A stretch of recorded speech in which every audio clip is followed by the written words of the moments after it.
Welcome to a brand new video. Today's video will be about an analysis of some of the passages in the Gospel of John, especially the prologue of the Gospel of John. A lot of people believe that because of the prologue, Jesus is actually co-equal, co-existential with God. But what these people who make this sort of claim fail to realize is that this sort of language doesn't exist in the first century of the Common Era, especially coming from a Jewish person in a sense. Because if we take it as it is, if we follow the tradition of the patristic, John of Zebedee wrote the Gospel of John. John of Zebedee was actually a Jew in Palestine who believed in one God, because Jews believe in one God. No matter how Hellenized a Jew are or is, they believe that there is only one God, the Shema. Okay, Shema Yisrael Adonai Eloheinu Adonai Echad. God is one. It is very, very clear. And so if John of Zebedee was actually a Jew and he made the claim that Jesus is God, that is really hard to fathom, because Jews do not believe that Jesus is part of the triune God, nor a human being can become God. That doesn't make sense. Okay? But no doubt the Torah did mention whereby God came down as a human being, okay, when Moses saw the back of God. Okay, but according to the documentary hypothesis, if I mention it correctly, Joel Baden wrote a book about this, and so we have to take things really logically here. Could a Jew in the first century in Palestine, the most Jewish community found ever, according to history of that era, could a Jew from Palestine, a very Torah observant Jew, a Jew who fear God, really believe that a human being can become God? That is actually hard to fathom. Now obviously we do not need to go that far, because a lot of scholars believe that the Gospel of John was written later, and definitely not by John of Zebedee. But supposedly these scholars, they are mistaken, and that the tradition that the author of the Gospel of John was actually indeed John of Zebedee, even though the book of Acts tells us that he's illiterate. Okay, he cannot read and write. But supposedly we take the tradition of the patristic that John of Zebedee actually wrote the Gospel of John, and if he actually believed that Jesus is God incarnate, okay, or the Son of God in a sense, then definitely we would have a huge story about this from the Jewish writings. But we do not have this sort of. Josephus never mentioned about this. Philo is, a lot of people would turn to Philo and say that, hey, look, Philo, has a different view. Okay, his view is more of the Hellenistic Jews, whereby there is a tier in divinity. But today Christians claim that Jesus is the one true divine God, okay, co-equal, co-existential with the Father, okay, the Trinity, for example. This sort of language is foreign to the disciples in the first century, first 30 years, first 50 years of the Common Era even. And so we cannot read the Gospel of John in an anachronistic way. We have to read it from the context of the first century author who actually authored the Gospel of John. Some people say that the prologue was added later on, but our earliest manuscripts came with the prologue intact in the Gospel of John, and our earliest manuscript, complete manuscripts, is about 200 years, around this period, 200 years or so. But I'm with the position that actually, if we look at some of the writings in the New Testament, there are some sort of poetry, especially in the Tanakh, and so I don't think the poetry here, the prologue of John, is foreign, or that it was added later on. It could be, it could still be, but now I'm at the position whereby a lot of scholars also take this position, whereby the prologue actually belongs and is authentic to the Gospel of John. But what do we make of it? What we can say is that it is a Gnostic gospel. Gnostics basically meaning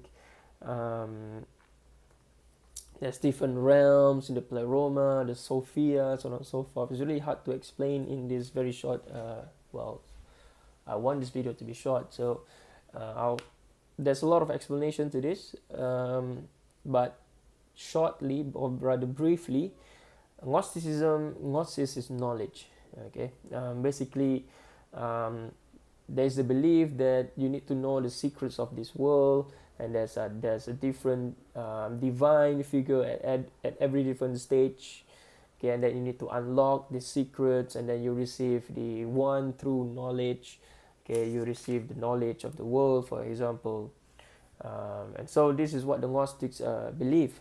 Okay, and they also believe in a different kind of quote-unquote creation story, whereby there's a lot of different agenda. Okay, there's Sophia, and then there's one true God, and then his wisdom became a human being.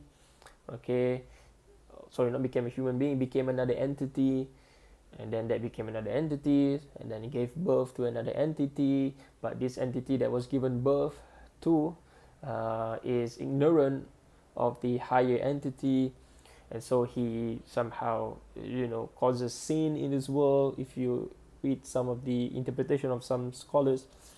And so there's a lot of different opinions to this, but the more concrete one is that, for our context here, is that John's Gospel is Gnostic in a sense because it contains elements of this in the prologue. And typically, Gnostics believe that in many different kinds of divinities, different tier even, okay, and the one true supreme God is at the top. And this is the belief of the pagans as well. The Hellenist Jews believe this as well. Okay.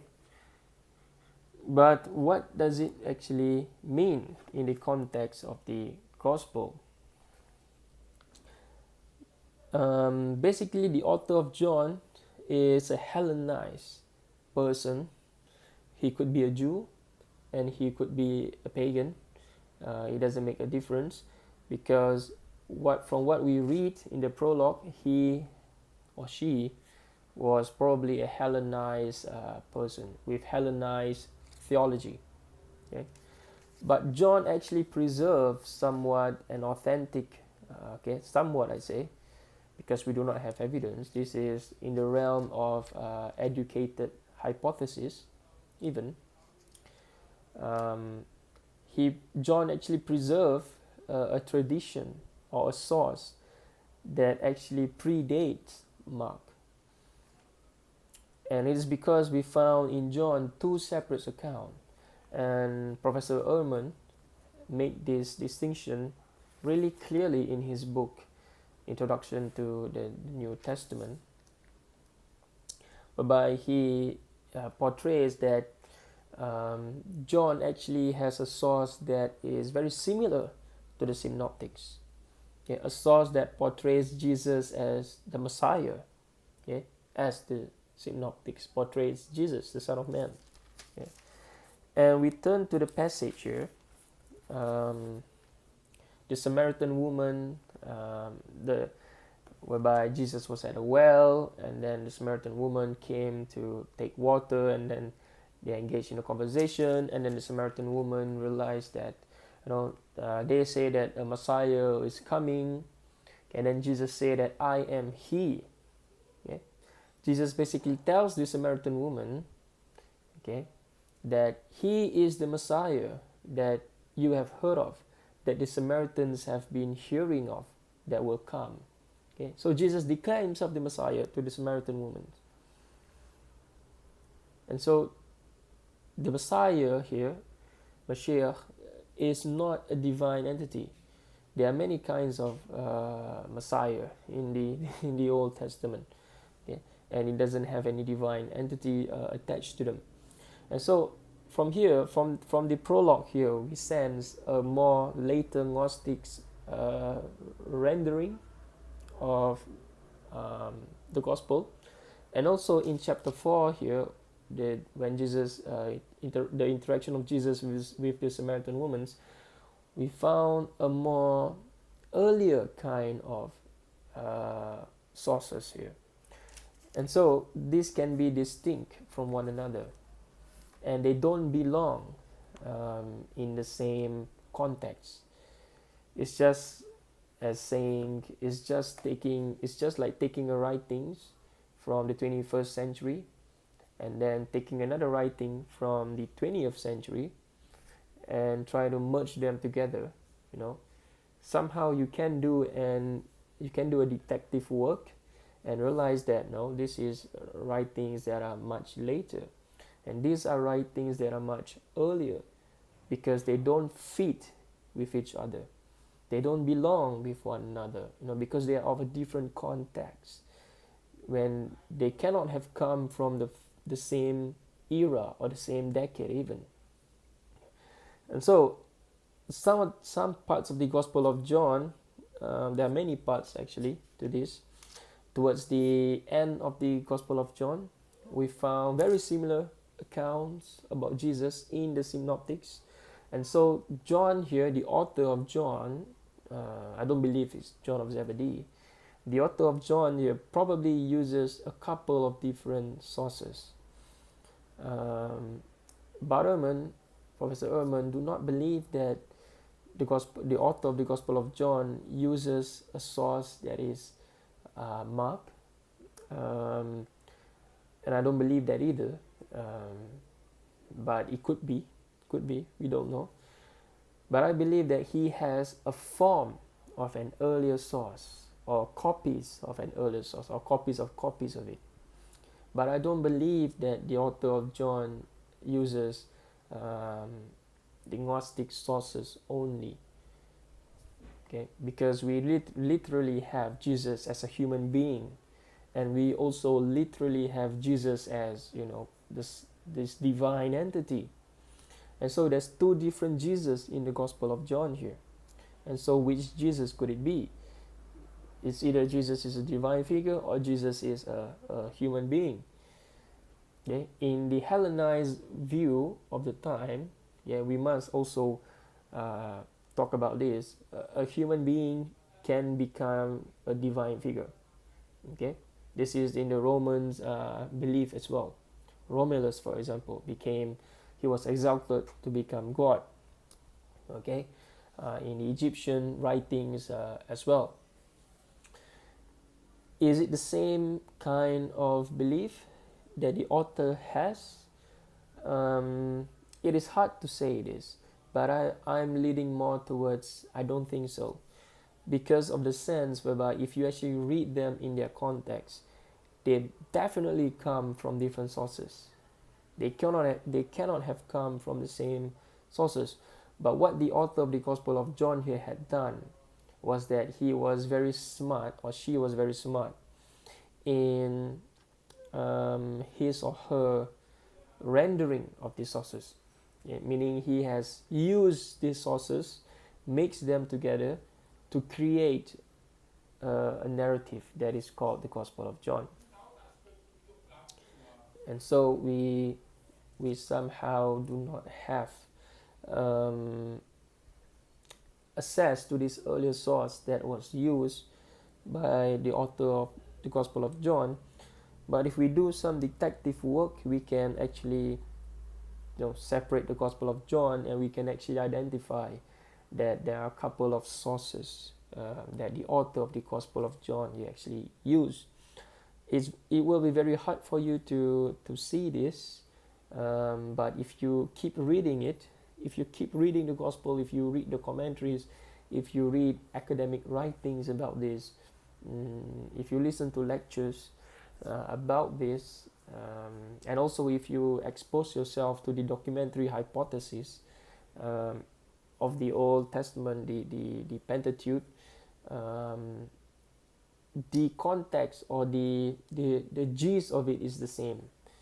Okay, the methods that they use is actually the same. Okay, for example, in Genesis, how long was the flood? Okay, is it 150? Was it 150 days, or was it 40 days? Okay, was there water before man was created? Okay, or there wasn't water? Who was created first? Okay, and who was Joseph sold to the Ishmaelites? Or was he? There are three different accounts of the Joseph story here. Okay, especially the incident in his early days. And so from here we can actually tell that, okay, this is from a different source, this is from a different source, this is from a different source, and this is from a different source. And so if you read the Gospel of John with that in mind, okay, then you can start to see things. Okay, this is definitely not from this source, because they just don't fit, they just don't match. Okay, and Butterman actually laid down for us clearly for us to see in his introductory textbook. And so I would turn you guys to that if you want to know more about this, what we call here as literary seams. There's different seams, there's different they're just writings that just don't match in a particular body of works. And so they must have come from different sources. Okay, they must have been inputted and inserted because they just don't fit with one another. And so that is my brief analysis of this Gospel of John, and I'll see you guys in my next video.